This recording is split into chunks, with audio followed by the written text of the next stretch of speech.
Okay, we're on air. So thank you very much, Manny, for talking with us. We're very much looking forward to getting your input and learnings from you and your experience with OBM and as the president of the OBM network. My pleasure, Raquel. My pleasure. And bon dia, everyone. Bon dia. I'm sure that everybody's going to be saying this now. So I wanted to ask this little interview by asking you what kinds of problems and situations and challenges that you have dealt with most often in your career as an OBMer, and what the most common types of work you have done, some common challenges and things like that. Yeah, great question to kick it off, Raquel. As it goes without saying, in the world of behavior analysis, we love to tackle all sorts of different behavioral challenges. So I'll sum it up in terms of just based on my experience and what I learned from other OBM practitioners, is it can really be summed up, if you think about, three main things. The first is around the business needs of an organization. So many organizations have different challenges, different needs. But one thing seems to be a common thread no matter what.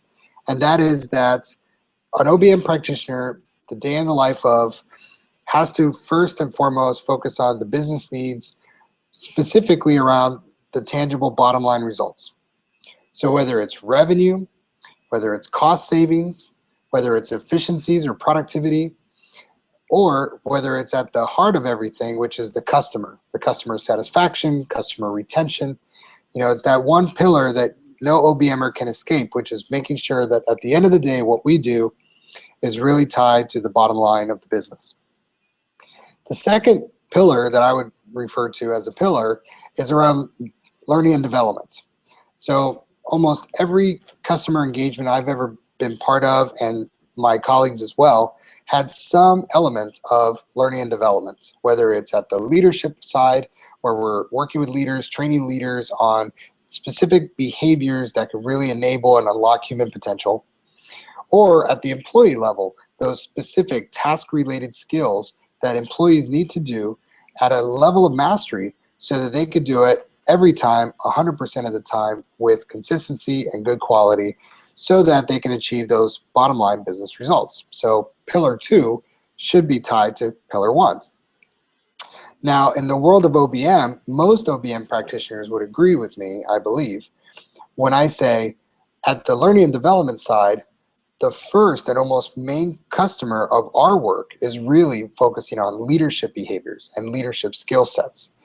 And the reason is because at the end of the day, it's leaders, managers, supervisors, and all the way to the executives that really manage and control, for lack of a better term, control the contingencies of human behavior in the workplace. So as behavior analysts and as an OBM practitioner, we work with a lot of leaders and to work with their skill set and development so that at the end of the day, they can unlock the contingencies that they can manage to unlock human behavior. Right, so there's a third pillar. And the third pillar really ties more around that social significant aspect around behavior that I like to focus on, and most OBM practitioners do. It's one of the more well-known aspects of OBM, which is the world of safety or behavior-based safety. So for me, I find it very reinforcing, very engaging, very inspirational to work with organizations around safety. Why? Because safety, at the end of the day, if we improve safety processes, safety procedures, and even leadership behaviors attributing to improving safety, people get to go home. People get to go home the same way they went to work, which was safe. In my last job, one of the things we used to do is ask people to hold their hands up, assuming they had all 5 fingers. And we would say, right, don't you want all 5 fingers to go home with you at the end of the day? That's the difference between doing things safely and doing things unsafely if you leave without all 5 fingers. So it's kind of a little morbid, very kind of, not very pleasant to think about. But at the end of the day, if you improve safety for a company, then you're doing a very socially significant improvement opportunity for a company and for the people of the company. So those are really, for me, the three pillars of an OBM practitioner's job: tied to the business, development of people, learning and development of people, and safety. It makes complete sense. It makes a lot of sense, and I'm sure that people that are watching you talk it's gonna ring a bell to them too. One thing that you talked about based on these three pillars that you always went back to, results. So can you talk a little bit more about the importance of really showing results, measurable results, and to the client and to the work that you do, some challenges that you have had with doing that, and the things that you think we should be measuring in practice? Very good. Yeah, great question. Well, I had an old mentor a long time ago, actually was my professor, who would say this, and he says it to this day. He said, "You are not doing behavior analysis if you are not tracking data and using data to make informed, scientific-based decisions." So in business, I would say OBM, we should be doing exactly that. So there's an element in there that's very important for an OBM practitioner, in that, answering the question, what is it that we should be tracking? What data should we actually be measuring? So fundamentally, going back to that first pillar, we should be tracking the business results. So whether it's sales, productivity, quality, customer satisfaction, employee satisfaction, cost, or safety, whatever that bottom line data point is, we should be measuring that. And we should be keeping track of that along the way of any OBM intervention or OBM solution we implement, so that we don't lose track and we don't lose sight of that very important pillar. Now, there's a second component to it. I just talked about results, but of course, we focus on human behavior. So for OBM practitioners, it's very important that we measure behavior and human behavior. But we don't have to measure all behavior. It's very important that for an OBM practitioner to do their job well, they have to be able to identify the critical few behaviors that are going to make a very significant difference. So in consulting work, we used to really work with clients on identifying their top 3 to 5, no more than 5 critical few behaviors that if everybody in the role that should be doing that behavior does it consistently, effectively, and with good integrity, does it well, it should drive those targeted business outcomes, those business results. I find that that's very important. So it's those few critical behaviors, not everything somebody does, but it's really those critical few behaviors that OBM practitioners should keep data on and keep measuring for the basic purpose that we do for any kind of clinical behavior analysis work, which is make sure we're tracking progress along an end goal, integrity of our solutions, and validity of our solutions. And at the end of the day, without data, you're not doing behavior analysis. That's very good. That's a very, very, very good answer. How do you think that relates also to selling to the leadership of the organization, the importance of what you are doing to be able to continue the work and to be able to get really to their bottom lines? And I'm talking about this just to ask you also to talk about the importance of really engaging the hearts and minds of and behavior of the leadership when you want to change an organization. Yeah, great question. Well, so some people, I'll share my opinion in a second, but I'll share with you what I've heard over the years, and because I think it's important sometimes to kind of hear one's opinion versus others. So some believe that fundamentally we should almost always focus on results. So if you're presenting to an organizational leadership team behavioral solutions applied to productivity or efficiency, but you forget to mention the data around productivity and efficiency, someone would tell you that they're not going to give you much interest at all. They're not going to show you much appreciation or much respect, and they probably won't listen very long. So fundamentally, many would say the first rule of thumb for selling OBM type of solutions to a leadership is to make sure that there's some very tangible business results that are either going to come out of the OBM intervention or has been proven in the past by other case examples or research that relate to what you're trying to do. Now, I don't disagree with that. However, years ago, I learned something called Herrmann brain dominance. Now, that's not very behavioral by any stretch of the imagination. It's more closely related to personality tests. I never heard of it. Yeah, but bear with me. Bear with me. So Herrmann brain dominance talked about 4 quadrants of the brain. The first quadrant was the analytical person. So basically, it was the type of person that in that side of the brain, if that brain was more active than the other, they were very analytical. So they loved data. They loved hard numbers.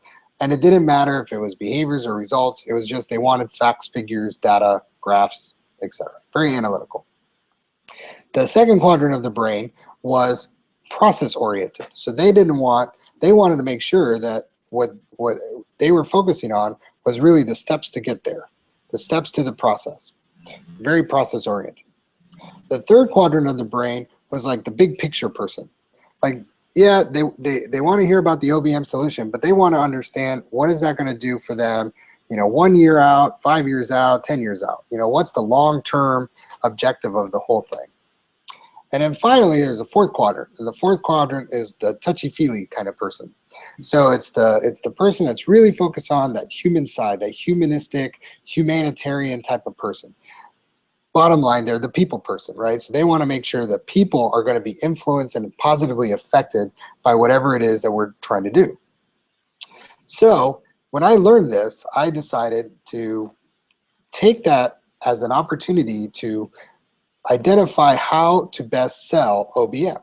Meaning, whenever I sell OBM, I make sure that all 4 quadrants are touched upon. So when I talk about OBM or OBM solutions, I make sure people understand, 1, it's analytical, there's data. 2, there's a process, it's science, it's systematic. We don't just do anything haphazardly, there's a process to it, and here are the process steps. The third, it absolutely influences people. It influences people in a very positive way, especially when it's focused on positive reinforcement. And then finally, there's a long-term vision to OBM. We don't do anything unless it's socially significant behavior and there's long-lasting effects.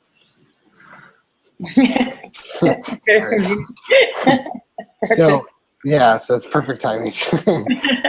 So the idea of that fourth quadrant is that anytime we talk about OBM, we talk about its longevity, its sustainability, that it's not just a check-the-box activity or a flavor of the month, right?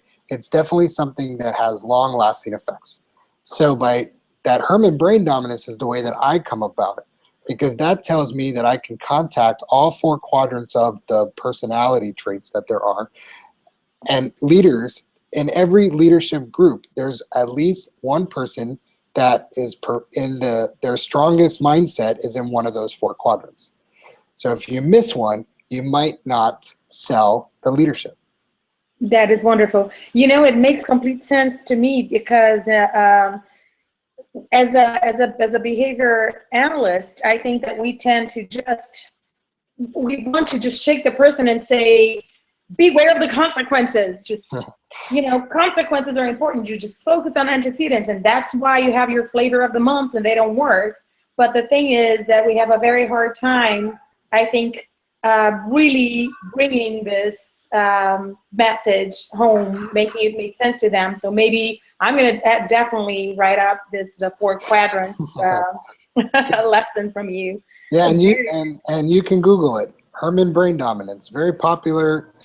It's very in the same space as things like Myers-Briggs or other type of personality tests out there. The only, of course, the cautionary for everybody is we're behavior analysts, so you only use it as it makes sense to use it. So for me, it just helped me understand that when I present to an audience, there's somebody in each one of those quadrants, meaning that's what they want to hear. That's the thing that they're looking for. And if you miss one, you may just not sell the work that you're trying to get. Right. This is making me think of many things. I think you gave a perfect lead to talk about the thing about selling OBM, and the old issue of whether we should really change our language to fit the client's language, and to what extent we really need to teach them behavior analysis. So what have you learned of problems and benefits of both in your career? Yeah, that's a good question.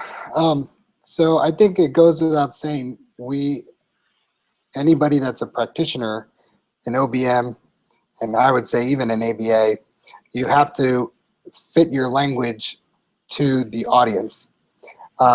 In a business context, the good news is the words like performance, data, analysis, assessment, those kind of things make sense. And even if they don't understand it in the context of behavior analysis, most organizations actually are filled with a bunch of other type of sciences, like engineers or mathematicians, or even in the HR world, HR professionals do a fair deal of assessments. They're just different. But at least those terms, assessments, data, even the word behavior, can translate very simply to organizations. I think where we have to change our language a little bit, and I know I do this every day, is things like talking about motivation versus motivating operation. Right. Or not worrying so much about the technical need for being very specific around consequences, but rather focusing on consequences in general. So the reason is I think that once we get down the path of talking to, too much jargon or too scientific in our terminology, it sways people away. Right. And I don't think there's anything wrong with changing your language in order to project information. Because at the end of the day, our job is really to share information. Share information to make a positive impact on people's lives. I'll give you a great example in my history of being in the opposite end of somebody talking to me in too much scientific jargon. In my last position, I had a job where I was a behavior analyst working for a chemical company, a multi-international chemical company. Actually, one of our facilities happens to be in Uberaba, Brazil. No kidding. And I actually had an opportunity to go to Uberaba, and it was beautiful. Oh, wonderful. I apologize, didn't learn enough Portuguese, but in any case, beautiful. So we're going to bring you here, we hope. Yeah, I would love to. I would be honored. So when I was in Brazil and in other parts of the world in this chemical company, I interacted many times with chemists and chemical engineers. Mm-hmm.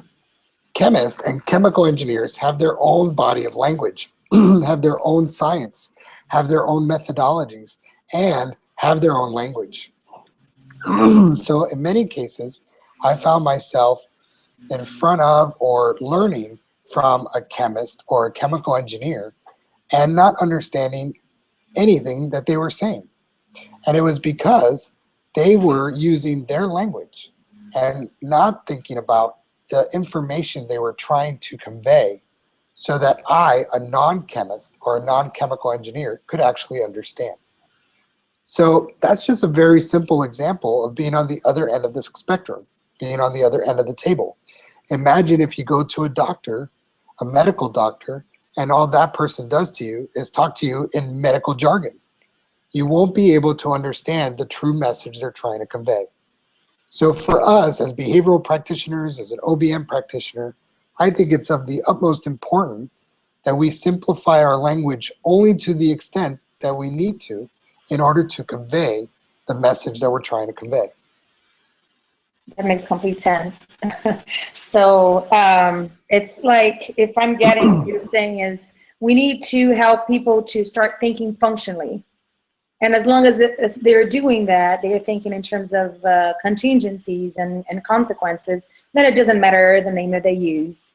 And that if we need to change the name that we use, then that's fine too, as long as what we're doing at the bottom line is just helping them to think functionally, right? That's right, definitely. And I am a big fan of thinking functionally, talking functionally, and not necessarily abandoning our science or our language, but just making sure that it fits the purpose.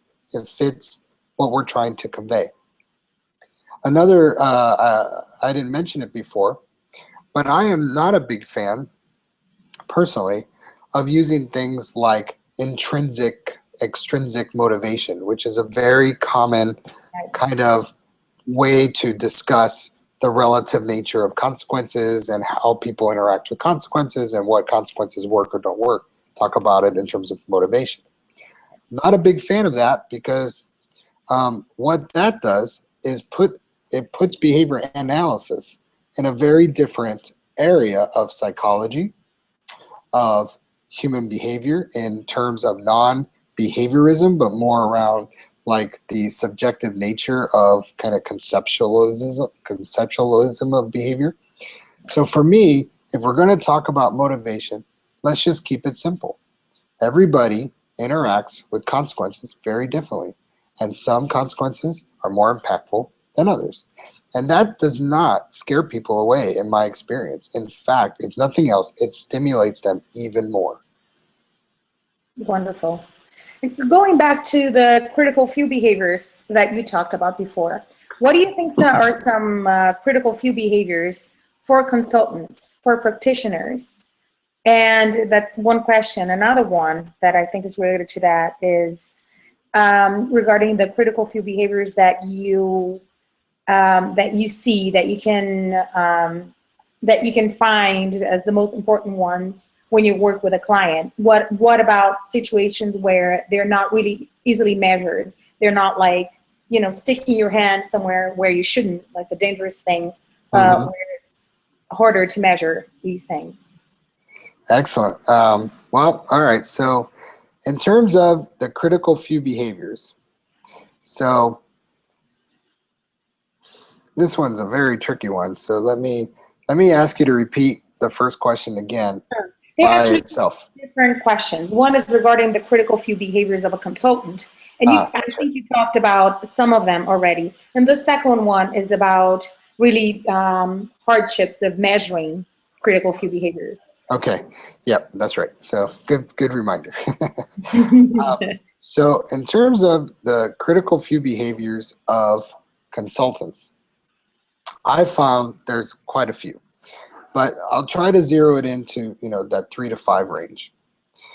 The first is making sure that as a consultant, you are focusing on the needs of the organization, which may be different depending on what level of the organization you are talking to. If you talk to an executive, their needs are very different than if you were talking to a frontline worker. So depending on who your customer is, or if your customer is that full range, it's very important that the first behavior of a consultant in OBM should be to really understand the needs of the organization, so that everything you do from that point on is tied to those needs. The second behavior that I would say is very important is related to culture. And culture is kind of an interesting twist on behavior analysis, because we don't really talk about culture very much. Now, in organizational behavior management and some of the literature, culture is talked about very much so. So let's talk about culture just for a second. When I talk about culture, I really talk about 2 types of cultures. I talk about traditional cultures, which is like the country you live in or your heritage.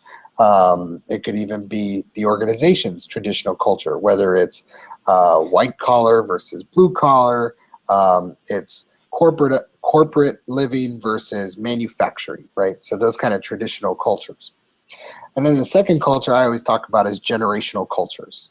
So I don't know what the population is in the room in this conference, but I would imagine, based on what I see in applied behavior analysis here in the United States, there is a great deal of individuals that are in the current kind of younger 20 to 30 year range versus the 40 to 50 year range and higher. That same metric is true in organizations. The generation today, what they call the millennials or Generation Y, have actually surpassed, for the first time in history here in the United States, and my apologies, But here in the United States, they have surpassed the numbers of people working in organizations for the first time in UN history. They have surpassed, the millennials have surpassed all other generations. So why am I talking about this? So an OBM consultant, one of the critical few behaviors I believe is very important is to really understand the culture in terms of traditional and the generational culture of that company. In behavior analysis terms, what I'm really referring to is understanding and analyzing what are the motivating operations of the company, of the people of the company. What are the consequences that will be encouraged, reinforced, and or put in behaviors that would be put under extinction. Those kind of cultural variables are very important because the OBM solution can live for a long time or can die a very quick death. Right. Now, forgive me. Absolutely fine. We have a lot of people walking around here too, I'm sure. Yeah, okay.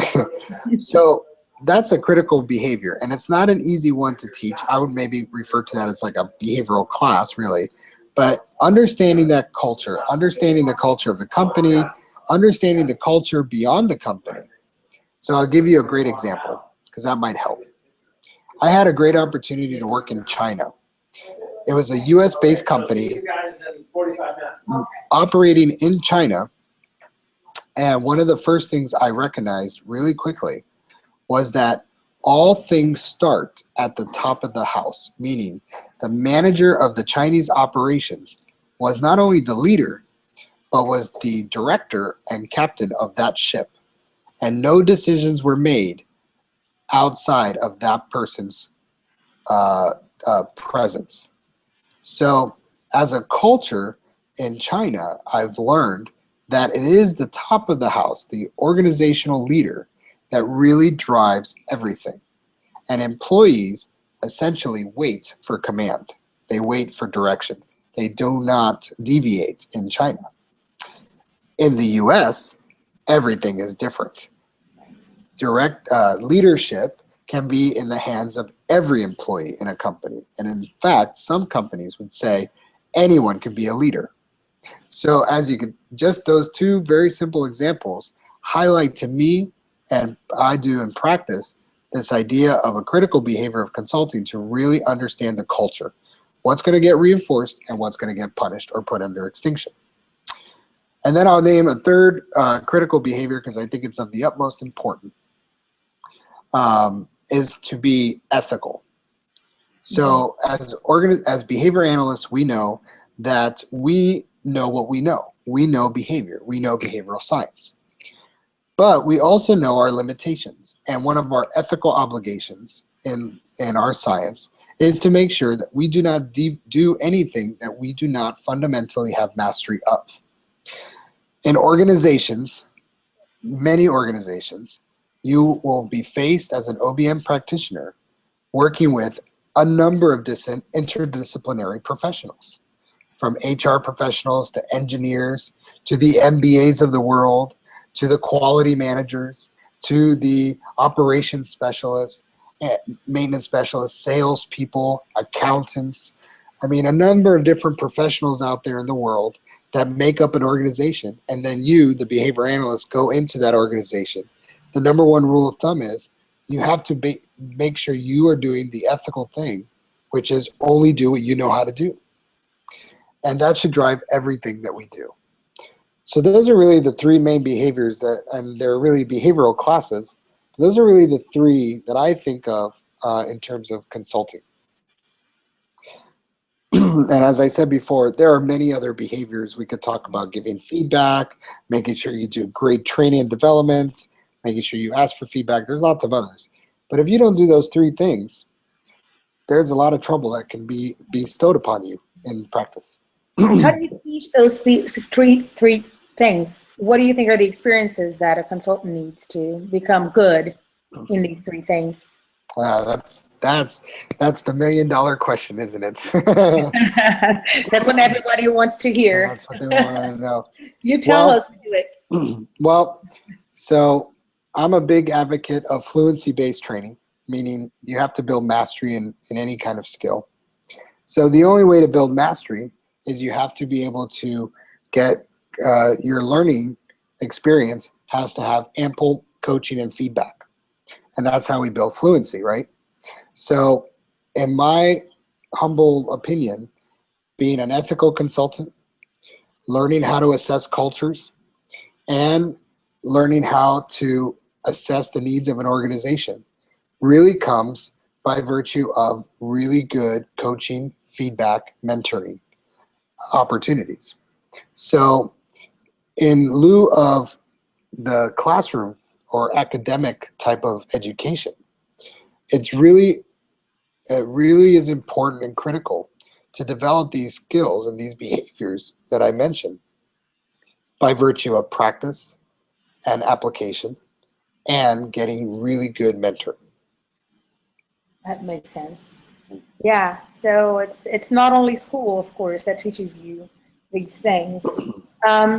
When you were talking about culture, it occurred to me, and I'm sure that the audience here is going to want to discuss this.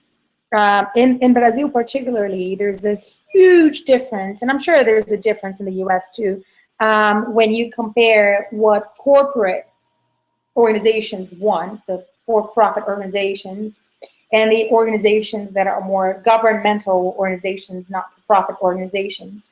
And you have to speak sometimes completely different languages with both of them because your bottom lines are really different. Have you had experiences with that? Can you tell us something that could be helpful with, because I know there's a lot of people in Brazil working with governmental institutions. So what do you think is the area of the brain, of the brain that could talk about to, for instance? Yeah, and I'm sorry, my throat is dry, so I apologize for coughing a little bit. That's fine. Hear you very well. So definitely there are major differences between a non-for-profit and a for-profit. However, there's one thing that's always fundamentally true about both, and that is money. Right. So in order for a non-for-profit to run, they need funds, right? Whether it's donations or fundraising or even a loan or some type of revenue, right? So non-for-profits need money, and for-profits, that's what they're for. They're for-profit. They're for making money. So in both cases, the interesting paradox is that they both need money, but they both look at money very differently. Right. For-profit companies look at money as a necessity, meaning a necessity for the company to actually be viable. For non-for-profit companies seem to look at money as just a means to live the mission of the non-for-profit, meaning it's a means to an end. It's not for anything more than just to keep it afloat so that they can do their non-for-profit business, whether it's giving back to the community or doing, whatever other community type of outreach they want to do. So in terms of your question, I think one of the most important things that we need to do as an OBM practitioner is to make sure that we follow the money and follow the need of the company. Meaning, if we understand fundamentally how they make money, then we can at least understand and appreciate what pressures they're under, so that end result of financial stability and viability is actually intact. So let me kind of put this in context.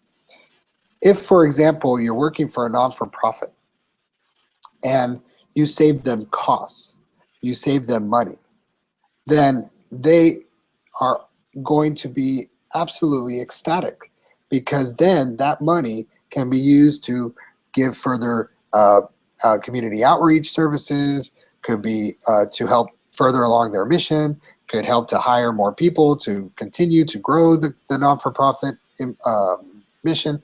So saving costs for a non-for-profit is exciting. It's excellent. Now, saving costs for a non-for-profit, although is important, and many companies look for cost-saving initiatives, is less interesting for them as it is to make more money. So for me, I look at money as kind of like that interesting both equalizer between the two paradigms, but also one of the key main differences. because it's the money aspect of businesses, non-for-profit and for-profit, that really sets them apart. And from a behavioral perspective, it's what drives the motivation, for lack of a better term, or motivating operation of the leaders of the non-for-profit versus for-profit.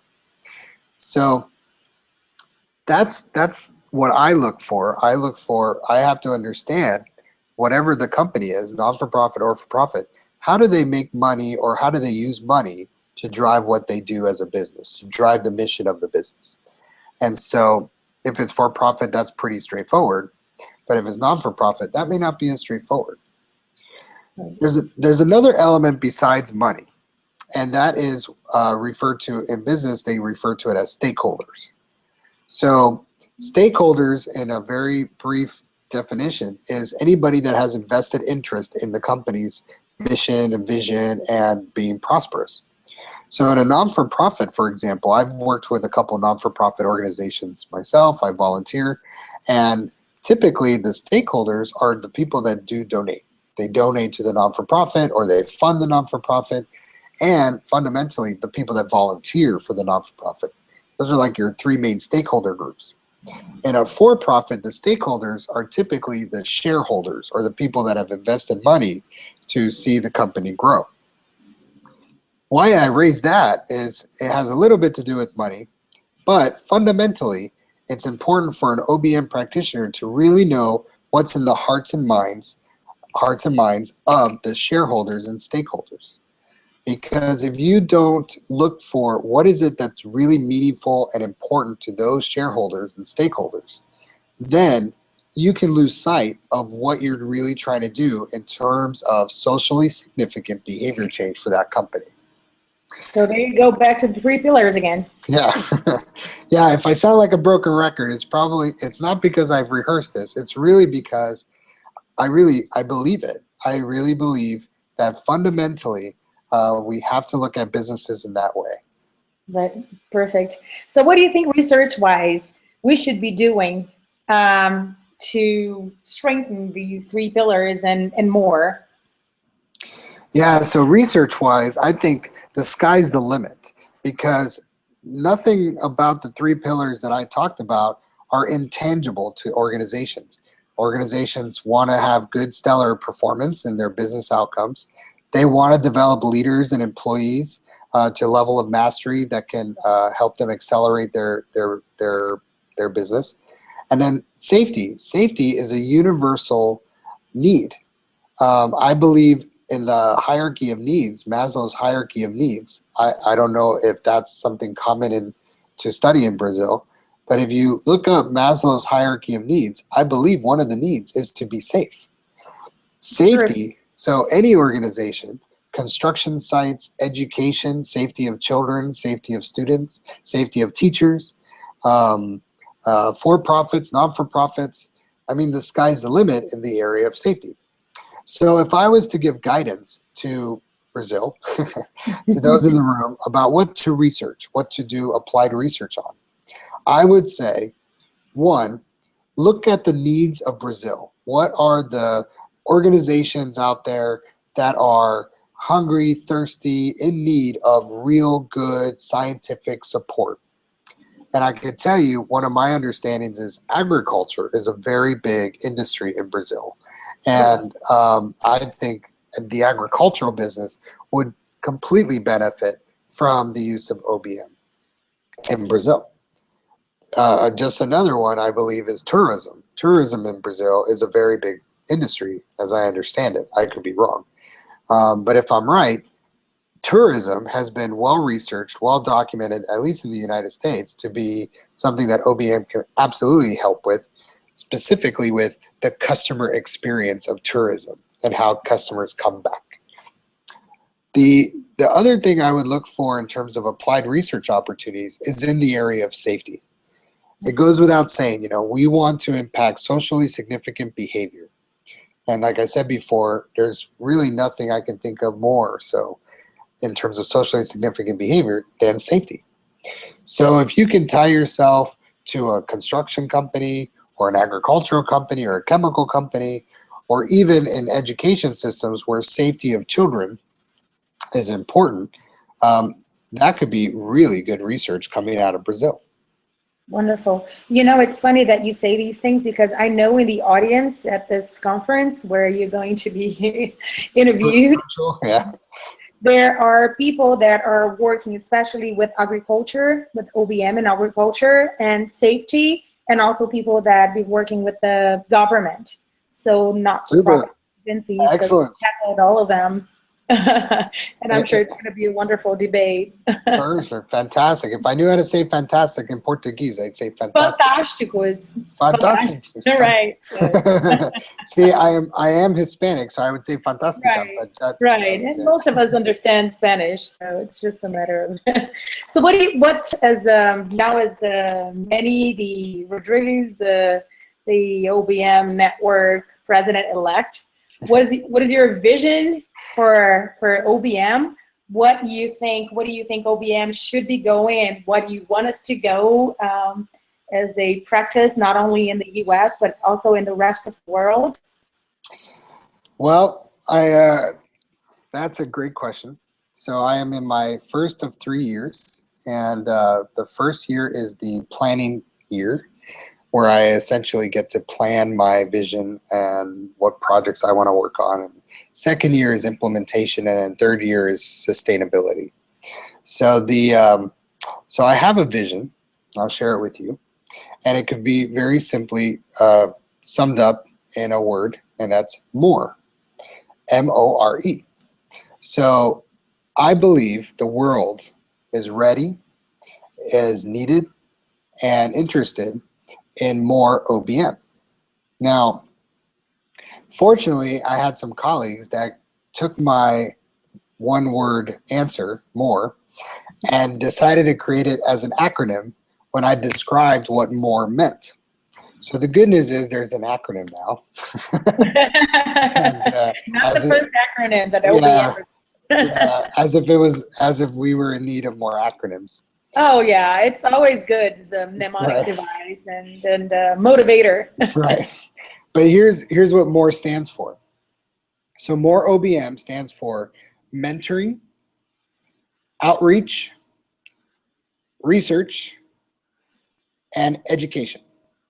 So my vision of OBM, and it's probably going to be a vision that outlives my tenure as the president, but mentoring, I believe in OBM and behavior analysis in general, we need to provide our practitioners, our people that are early in their career, and even people that have been doing this for 20 to 30 years, some really good, solid mentoring, so that, and it kind of ties back to a previous question you asked about how do people learn these skills?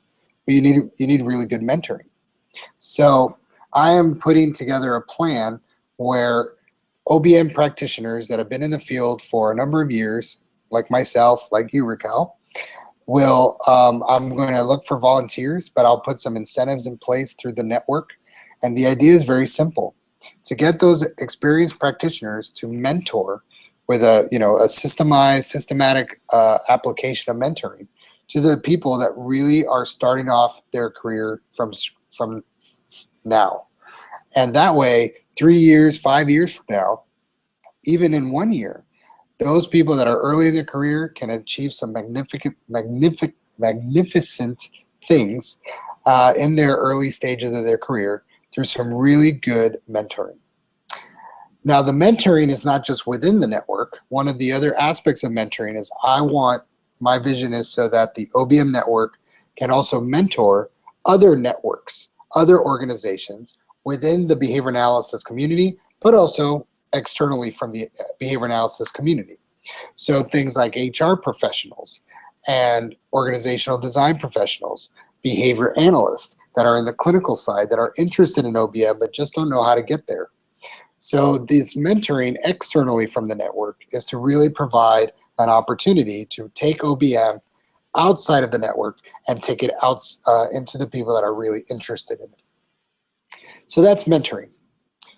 The O in MORE is for outreach. So I'm going to look for different ways that we can, as a network, provide some outreach services to non-for-profits in particular.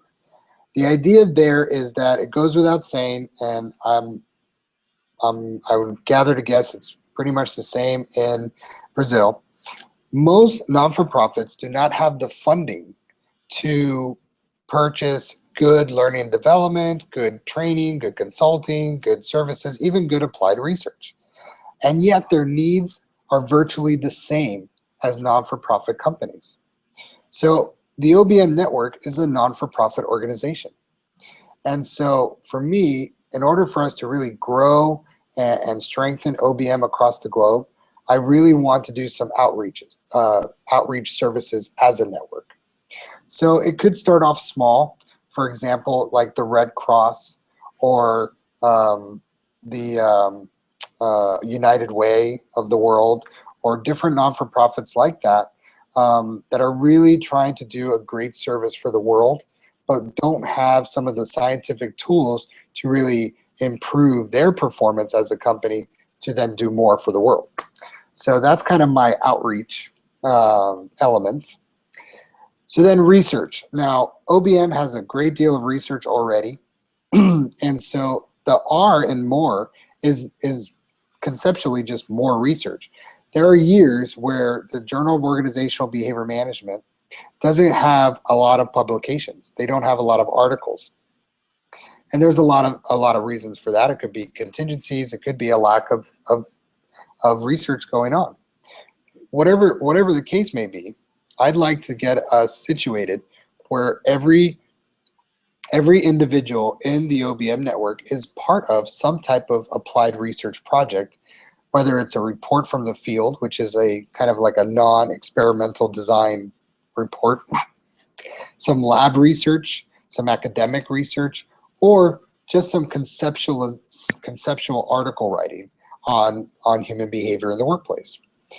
I find that if you look at the Journal of Organizational Behavior Management, there's not a great deal of research happening, and in terms of the number of people doing research, it's not a lot of people in comparison to our 500 members. So I want to do more research, and I am not just going to say I want more. I'm going to practice what I preach. So I am currently working on 4 different research articles for the journal, and my goal is every year as a practitioner to model the behavior I'm talking about is I'm going to look to write 2 to 4 different research reports for the journal. Otherwise, I'd just be talking a good talk and not walking the walk. So that's what R means. That's what research means and more. Okay, last but not least is the E, is education. So I don't know, Raquel, are many of the behavior analysts in, so a question for you, sorry, in Brazil, are there a lot of board certified behavior analysts? No, I don't think that, I don't know one. Okay. It's still, the certification process is still growing in Brazil. And Okay. there are different organizations really that are, there's one organization that's starting with the certification, but it's not not yet It's a big. small. Okay. Yeah. Well, some other countries are still small. Israel and China are still small, but obviously in the US it's pretty predominant. And the reason I bring it up is because I have an interesting statistic, an interesting data point. So in the United States, there's approximately 200, 250 academic universities that are accredited from the board, Behavior Analytics Certification Board. However, in that 250 some odd accredited programs, 6% offer classes in organizational behavior management. Now, out of all the universities in the world, there's really only a handful that are dedicating resources, academics, professors, they have degree programs specifically in organizational behavior management. So for me, one of the mission statement of the OBM network is to grow, right? Grow the vitality and strength of research, practice, and education. However, our latest stats don't tell me that we're growing on the education side.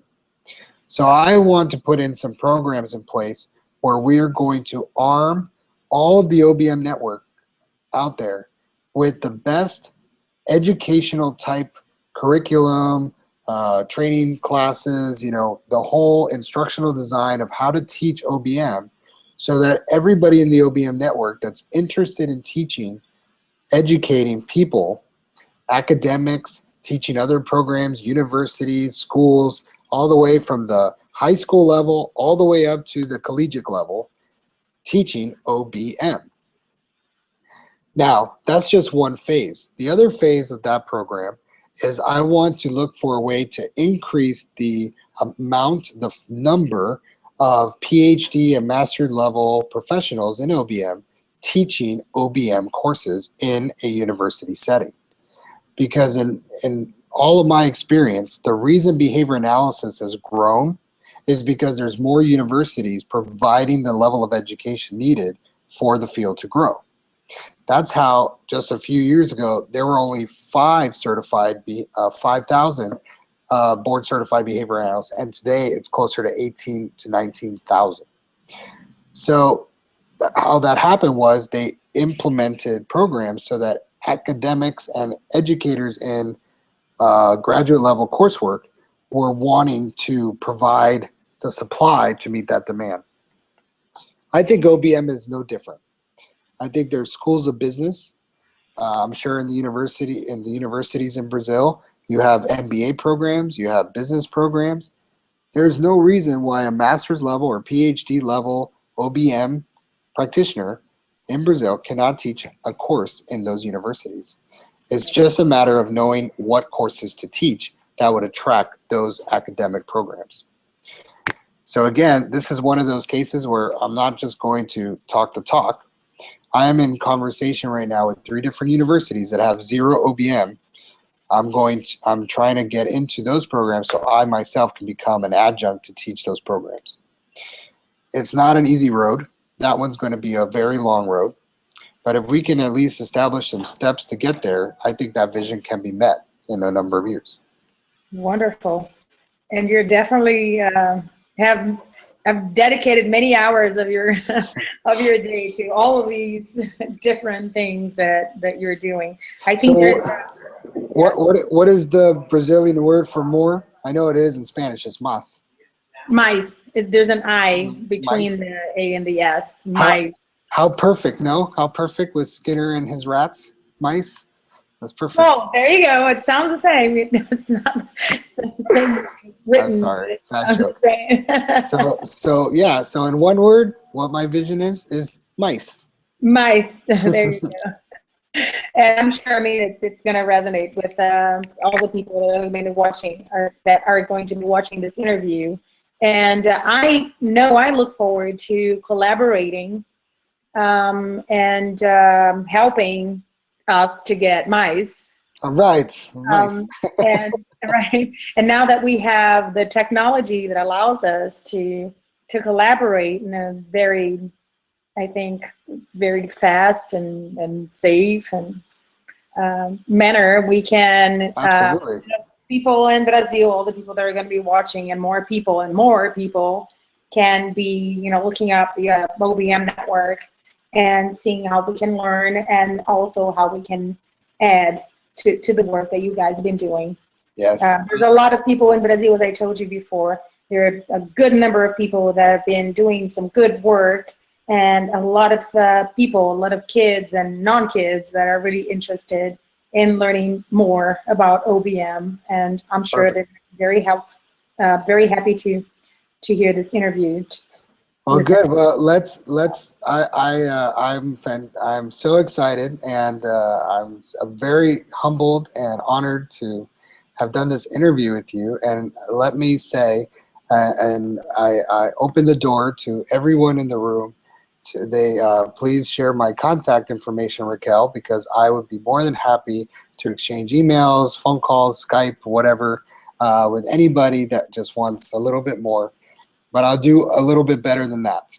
So if you and the group would like any type of seminars, workshops on any part of this interview and want to do a little bit more deeper dive on anything, I am more than willing to do that.